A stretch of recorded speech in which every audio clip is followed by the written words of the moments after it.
रमजी यूसुफ 1968 में कोयत में मजदूरी करने वाले एक पाकिस्तानी खानदान के घर में पैदा हुआ। इब्तदाई तालीम वहीं हासिल की और फिर इंजीनियरिंग करने यूके चला गया। वो एक खामोश तबीयत लेकिन ज़हीन तालिब इल्म था, बल्कि यूं कहें ईविल जीनियस। क्योंकि कुछ लोगों का ख्याल है कि यूके में तालीम हासिल करने की सरकारी स्कॉलरशिप भी इसने जाली डॉक्यूमेंट्स बनाकर ही हासिल की।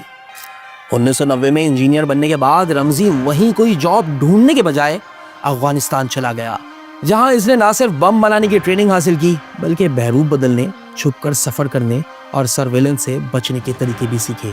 यही वो ज़माना था जब अलकायदा का जिहादी नेटवर्क अफगानिस्तान से लेकर सूडान तक हज़ारों मुसलमान नौजवानों तक फैल चुका था। अब सवाल ये पैदा होता है कि जब रमजी के सामने बेहतरीन मुस्तकबिल था तो किस बात ने रमजी को रेडिकलाइज किया? जवाब बहुत सादा है, वही चीज़ जिसने हज़ारों दूसरे अरब नौजवानों को हथियार उठाने पर मजबूर किया, यानी फ़लस्तीनियों पर इसराइली मज़ालिम और जज़ीरा अरब में अमरीकी फ़ौजियों की मौजूदगी।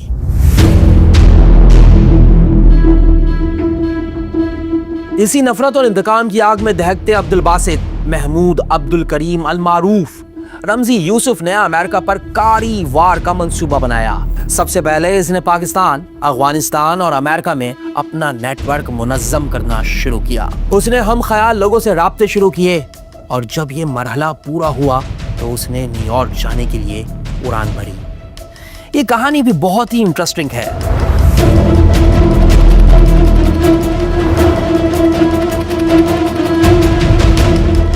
रमजी यूसुफ पहली मर्तबा अमेरिका की सरजमीन पर लैंड कर चुका था। इसके पास इराकी पासपोर्ट तो था, लेकिन इस पर अमेरिकी वीज़ा नहीं था। इमिग्रेशन वाले इसे साइट पर ले गए। इसने सद्दाम हुसैन के मज़ालिम और इराक़ की ख़राब सूरत हाल का रोना रोया और सियासी पनाह के लिए अप्लाई कर दिया। इमिग्रेशन वालों ने कुछ देर इसे अपने पास रखा, फिंगरप्रिंट्स लिए और कई महीनों बाद की हेयरिंग डेट देकर अमेरिका में दाखिल कर दिया। वो भी क्या ज़माना था, लोग बगैर वीज़े के अमेरिका में सेटल हो जाते थे।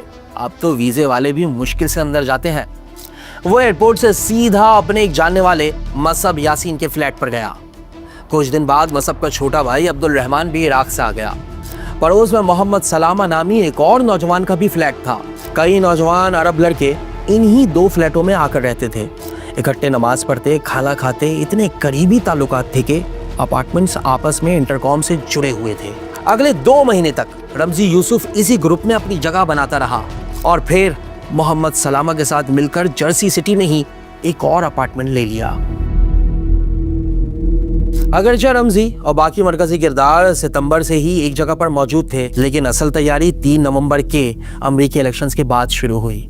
9 नवंबर को Ramji Yusuf Jersey city police station गया और रिपोर्ट की कि उसका पासपोर्ट खो गया है। उसने खुद को पाकिस्तान का शहरी बताया और रिपोर्ट में नाम लिखवाया अब्दुल बासित महमूद अब्दुल करीम। 31 दिसंबर को वो न्यूयॉर्क में पाकिस्तानी कौंसल खाने गया। उसके पास अब्दुल बासित के पुराने और नए पासपोर्ट की फोटो कॉपियां थी। उसने वही कहानी वहां भी सुनाई और साथ ही अमेरिकी पुलिस स्टेशन की रिपोर्ट भी दिखा दी। कौंसल खाने को कुछ शक हुआ क्योंकि कागजात असली नहीं थे, लेकिन फिर भी 6 माह का एक आर्जी पासपोर्ट जारी कर दिया और कहा कि वापस पाकिस्तान जाकर मुकम्मल तौर पर नया पासपोर्ट हासिल करें। 6 महीने रमजी यूसुफ के लिए बहुत ज्यादा थे। इसके लिए तो बस 2 महीने भी काफी थे। नवंबर के वस्त में रमजी ने केमिकल कंपनीज को फोन करना शुरू कर दिया। साथ ही उसने सर्जिकल सप्लाई कंपनीज को भी कॉल की, दस्ताने, मास्क और रबर की नलकियां हासिल करने के लिए।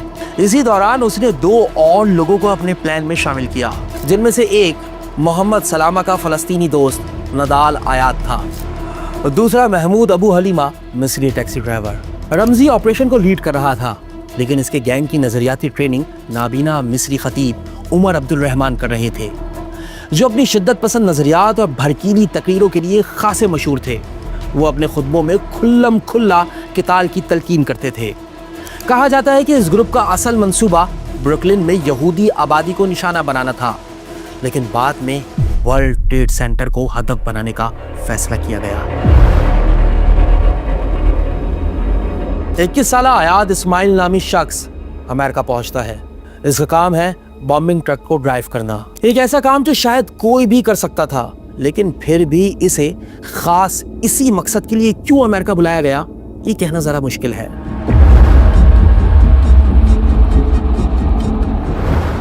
23 फरवरी की सुबह मोहम्मद सलामा राइडर नामी एक कंपनी से पीले कलर की फूड वैन किराए पर लेता है। सुबह 9 बजे ये पूरा गैंग जर्सी सिटी के एक शेल पेट्रोल पंप पर जमा हुआ। फ्यूल टैंक फुल करवाया ताकि पूरी शिद्दत से धमाका किया जा सके और फिर डाउनटाउन मैनहट्टन की तरफ रवाना हो गए।